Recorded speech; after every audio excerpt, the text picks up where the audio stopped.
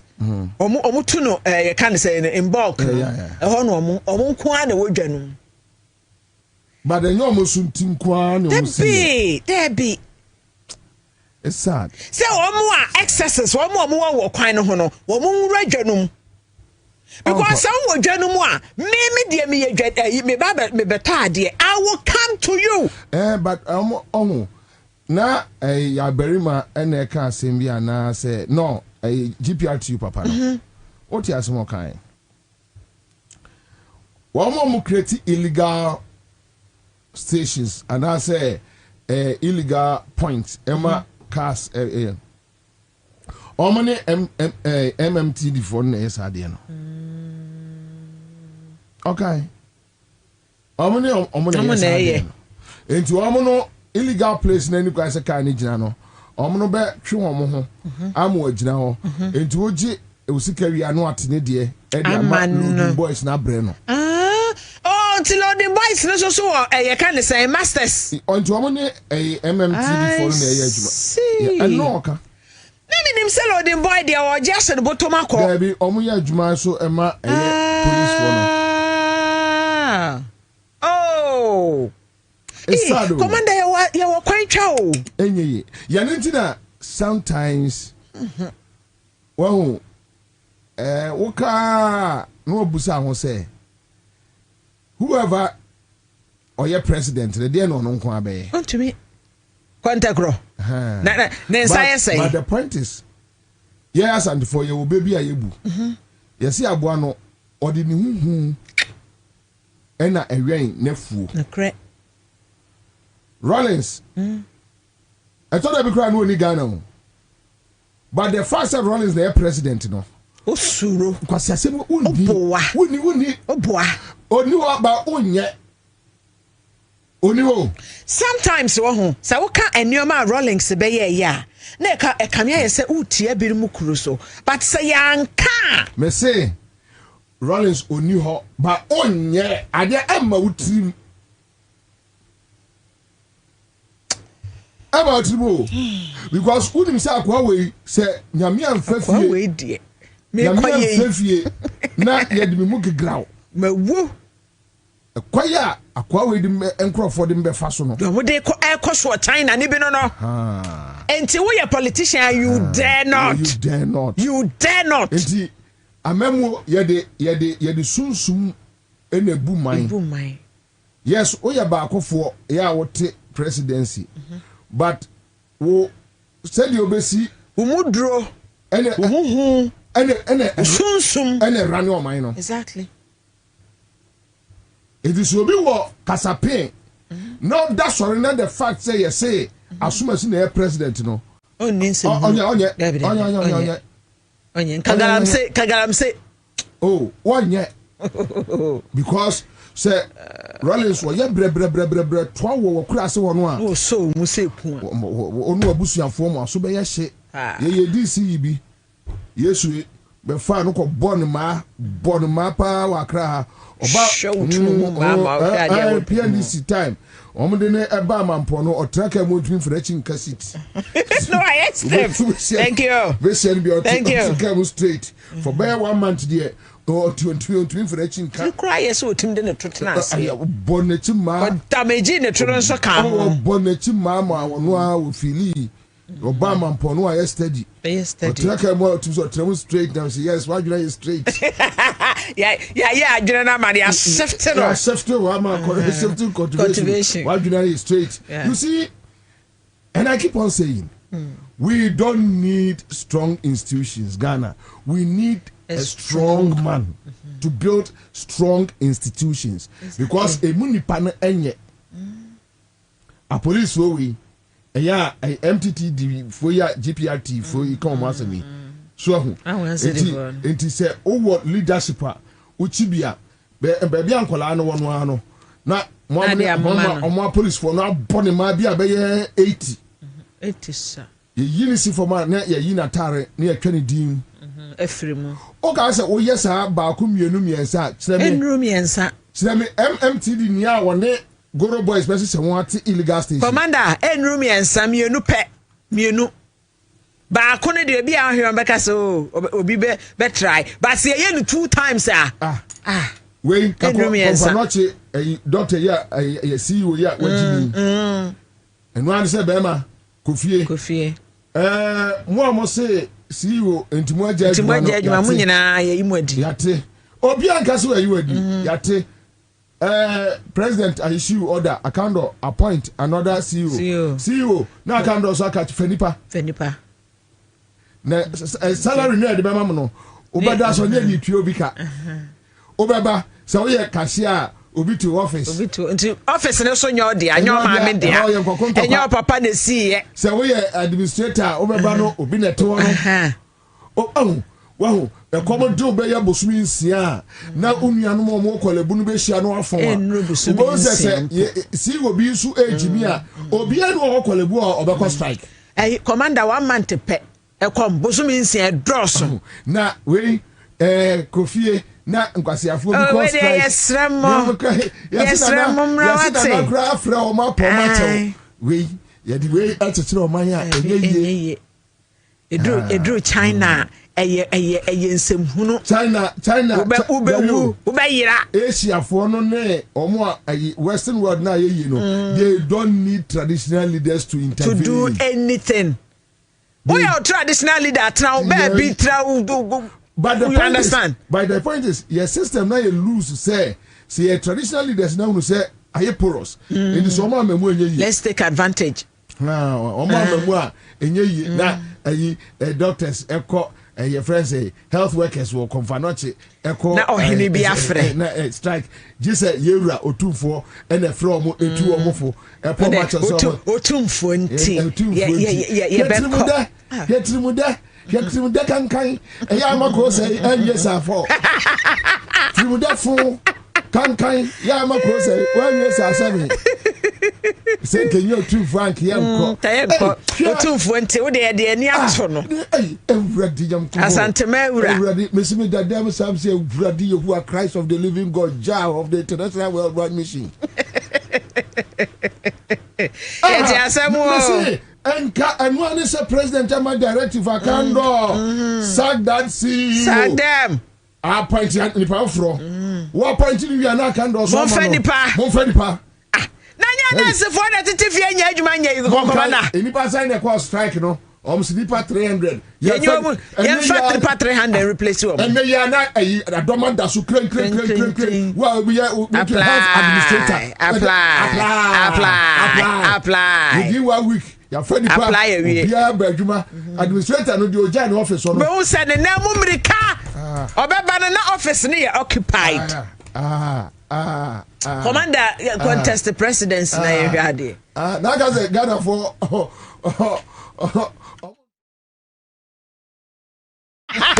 where you off the record off the record where you call off kakrevi for some seconds evident koi krem evident get us machine no na why you no bob as I know maybe because see so na ye ai the can the eno ano no egrey eno commander no but who the commander who the contest me nhade ye nyina ebe pian because I am say your current crop of leaders I am say your current crop of leaders na ye wo no dodo no aye could make you assembly a okan nyambe chere republic for oh yeah fama nyame enya shi na so we de enya enya shila mumi enya manenka so kra na atwe asem mu dodo sa na yete ho say ya na yete ho commander na sanke enya ba ku bia na ne de se papa J na ko hwew tunu mu ma be say enka konfanachi si we o ma adwuma bio amonu asenya adaje adokita fo ne nurse fo a mintimu titi fie mesra mo monko wate monko ye adwuma ni penti why wajimie wo sa no aye ka no a otimu sa ye ode no a ukonda ho se ade na koye se ye nurse nchen nti wanya nipa ma nipa no ebo ne chidom nti no ase waye hero wo ebi kura CEO no wo konfa no chi ono beto wako apply adwuma yama obi CEO no onyo wofa onyo nana there be enyo girl enyo boy enyo unim ni ba bia jiminti wa jimini ya twena so a na wo to ba bia no asore wo se mesumi ikobi say ene na de ye nyina de besi de ho agim me say hwɛ 2007 president Kufuor ye bi Nagrat ni nat ampa sa Nagrat monya adwuma no why no chance so more your friends or more funny pa new teachers me say 2007 go and read Nagrat fund Mirika credit wadwuma be bow shade about salary ama second month after no more say mu ya yedin no mu dream ka wo ho na ba kwa fa no mu dem pass mu o passam na o school mu ho no say na nyerega ya ma aka akro yen. But the problem is that you better bet ya me. Asem ni nyina no. Commander, what's asem na we twa neti no. Na me koyen na ye ka say ye better bet. President John Dramani Mahama ne pen so me kai say o ka say sa alawa no e de ma teacher fo no. Intwam e ne afanya bibi foforo. Die na si ye. E ho na ye. Enti ye beto abetia binti no wo ye panyina wontimi mfa ne nan insifam. Unim say ade no kura ye free bitim. Unim say sa alawa ya semi. MPP fo no bi di hu nkomo say ade de enkamra so senka ye si twam. So you know say entina na me de nan kam pese 4 years won kaje am yen basa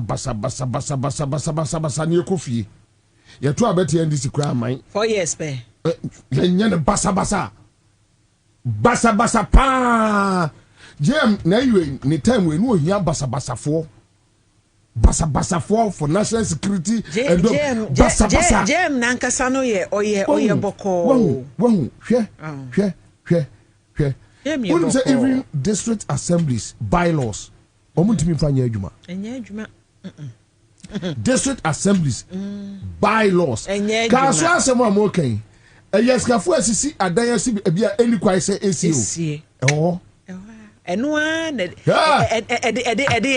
kosa ha na bema pa sorry anopa baako wa rolling his sleeves as the Wellington president esikrom said ne me bua dan ni nyina brad nyankopon de ne de ena plan no kura no cameraman fo nyina wo ho eka ho be ye duru ka so a ya fa assembly ne plan enie obi anhwe bi on say ha say we ye kwai ha ensuo ne fa ha dan we na aba TV so no awada mumu no bra no wa movie na wafre ya Central Regional Minister mo so movie masa enka krom ha be yesio ka ha be de sahana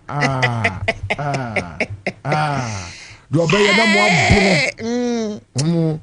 Kwabena again do as the Anna na presidency no mai wadama by time me start movement no why okay baby yeah me dey afia metiasa no so obi sori ye wo Ghana na so obabu ye ya me na mekura ba no o me giant DC agro ada obi be sori so obabu Ghana for me giant DC me wo nipa no party me nka ku asa DC mu nya hima ku no de enye de papa God forbid cry ku de enye na so obi sori twitu a say no nye ku there be I don't understand English. Say or resetting or resetting your minds no. Cool ni French. And no chitsu no so English. Nti e ka English. How can you combine the two?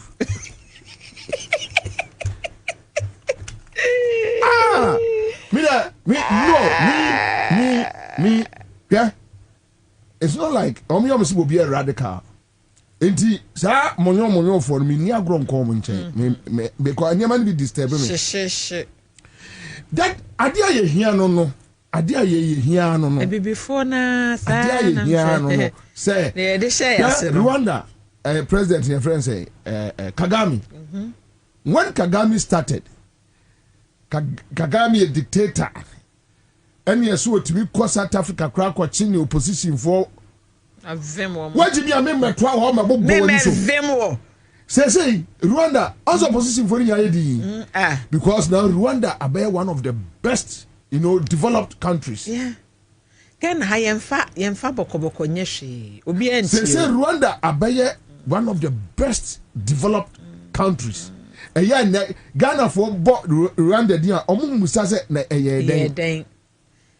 Strongly they been sorry say hey say ade na me ye no me ya mo man no wo so mpre a bo no mebo me butu sesi a sheshe ye ma dufu one say the man runners etimi yeah wo man we ye e ma ye e so de osi bu MPP for me e bi dwane ye kwasiafo no dwane ye MPP nkwasiafo no UP fo no ayi JH Benson nkwasiafo no omu nyina dwane ye ene onya asumdwie ene ode ye ne wo so ye ode hihye de so ode hihye nkroma sei within nkroma years no obetumi ide so ye no sa UP nkwasiafo ne so obu wo mo hard one gwa wo mo sa ayi krasini no akufa papa krasini no akwai ya omo so wona eti UP on papa ya wo mo bo jebi dan kwa krasini krofo no krasini krofo fucking mine no obo no kama commander atemde de ya no atobo kakra anya sa na beka ya no what da bi afi anya sa na obeka edipa no onimade a eye wose da bi menti ase ade no yesi e be no eye no enya de a memeti ase da o pese nipa we ya nya ne dai nkroma bu wo mo no a ena onya akwai because me ya akosobo osmempre me ye motorway osmempre I no go agree ye si vaku osmempre I no go agree ye si university osmempre I no go agree who ye nipa ben who ye nipa ben ya ade bia nipa ni ye bia no wo se onti ase budi amabo ebebo na wadwene na research exactly bro ne de me gitum Mr. Resettlement, case at the broker. Resetting agenda, no. My penny also was revise. Wait, and can drivers here or J. I didn't air from her to her. Yes, say 10 cities. Who GPRTU? GPRTU, was station. It's not quite, in fact, a nipa. And that what Ghana and so Menko. And she said, Obi, at the trot robe, Sikwaho. Nasa ofro near Chimwa. O passenger no any driver no obia tete ma prim na simpre sa no citizen no na Singapore na odi ade to from a omo che bom a yamfa nko ba bia that's the punishment enka prisons cry no so enya masa Singapore omo che wa ba bia wato ade na twen no o fa ye na no na omo wato table so ya bo 50 we are no asoro wakomia oku enti omo yes na duru ba bi na abeye culture abeka wo mo abrabo ho ya omo enye bi enye too late ebetumi start entimi start aban abeye beto atia democracy jam na nanka omma bie wan ka ese oboye saa because ohia obi a vote ka ese oboye na the basa so the party ne be opposition enko say party be no fon e dia ko opposition there say onye shit omia bu o mo na say ko opposition mepe every opposition is opposition every opposition is opposition ya na ka cho say ya na e bo mo no a reference point so mama am say Sunday we me they have me market centers no say be people there ukọ more yeah use a scale no and it makes sense oto men's meet be say awusawa de good scale no so now we come we say the pan on sisi endika ebi amala tajum so obi a woto ande bia wonya weighing scale Commander Janet say yade ebo no ba the whole Ghana 1 kg buonie emfa 2 kg buonie 0.5 standard board I mean chese omo enye adwuma ehia bro ma wo de semaka adene de media typical example Madina Udru Madina hono ma Fort Bridge na yesi obi amfa so no omo nte ase e na omo de papa bi a na kuku oduro gina okuta demire egina ho boa